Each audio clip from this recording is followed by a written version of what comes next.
Welcome to our channel. If you want to set up bill pay through your Wells Fargo account to manage your payments conveniently, follow these step-by-step instructions. Step 1. Log in to your Wells Fargo online banking account at wellsfargo.com or through the Wells Fargo mobile app. Step 2. Navigate to the Pay Bills or Bill Pay section from the main menu. Step 3.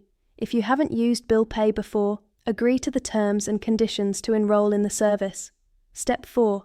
Click Add Payee or Add a New Bill to start adding companies or individuals you want to pay. Step 5. Enter the payee's information including the company name, your account number with them, and their payment address. Step 6. Wells Fargo will search for the payee in their database. If found, select the correct payee to speed up payment processing. Step 7. Choose which Wells Fargo account you want to use for making payments.